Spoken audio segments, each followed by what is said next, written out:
മത്തി ഇഷ്ടമില്ലാത്ത മലയാളികളുണ്ടോ? ഉണ്ടെങ്കിൽ തന്നെ വളരെ അപൂർവമായിരിക്കും അല്ലേ? ഒരുവിധം എല്ലാവർക്കും ഇഷ്ടപ്പെട്ടൊരു മീനാണ് മത്തി. അപ്പോൾ ആ മത്തി വെച്ച് എന്നും ചെയ്യുന്നതിൽ നിന്ന് വ്യത്യസ്തമായിട്ട് ഒരു മത്തി കുരുമുളക് ഇട്ടത് വെച്ചാലോ?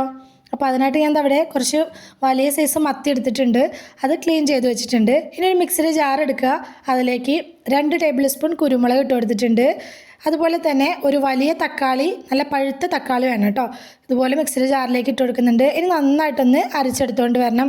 അതുപോലെ ഒന്ന് അരച്ചെടുത്തുകൊണ്ട് വന്നിട്ടുണ്ട് കേട്ടോ. ഇനി ഒരു മൺചട്ടി അടുപ്പിലേക്ക് വെച്ച് കൊടുക്കുക. എന്നിട്ട് അതിലേക്ക് വെളിച്ചെണ്ണ ഒഴിച്ച് കൊടുക്കണം. വെളിച്ചെണ്ണയിൽ ചെയ്യുമ്പോഴാണ് കൂടുതൽ ടേസ്റ്റ് കേട്ടോ.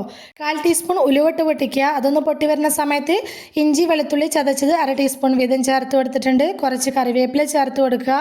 അതുപോലെ തന്നെ എരിവിന് ആവശ്യമായിട്ടുള്ള പച്ചമുളക് ചേർത്ത് കൊടുക്കുക. 1/4 ടീസ്പൂൺ മഞ്ഞൾപ്പൊടി ചേർത്ത് കൊടുത്തിട്ടുണ്ട്. ഇനി ഇതിലേക്ക് കുറച്ചധികം തന്നെ ചെറിയ ഉള്ളിയാണ് ചേർത്ത് കൊടുത്തിട്ടുള്ളത്. ചെറിയ ഉള്ളി തന്നെ ചേർക്കണം കേട്ടോ, സവാള ചേർത്ത് കൊടുക്കരുത്. കുറച്ച് ഉപ്പും കൂടി ചേർത്ത് കൊടുത്ത് നന്നായിട്ട് വഴറ്റിയെടുക്കുക.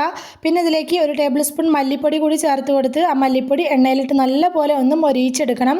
അതൊന്ന് മൊരിഞ്ഞ് വന്ന ശേഷം മാത്രം നമ്മുടെ കുരുമുളകും തക്കാളിയും കൂടി അരച്ച് വെച്ച് അരപ്പ് ഇതിലേക്ക് ഒഴിച്ചു കൊടുത്തിട്ട് നല്ലപോലെ എണ്ണ തെളിയുന്നത് വരെ, ആ തക്കാളിയുടെ വെള്ളമൊക്കെ ഒന്ന് വറ്റി വരുന്നത് വരെ നമുക്കൊന്ന് വഴറ്റിയെടുക്കണം.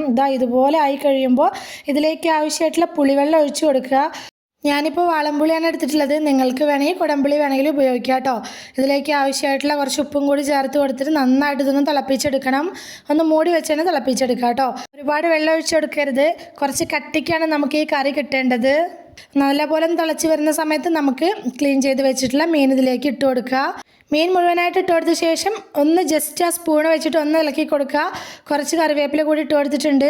ഒരു പച്ചമുളക് കട്ട് ചെയ്തതും കൂടെ വീണ്ടും ഇട്ട് കൊടുത്തിട്ടുണ്ട്.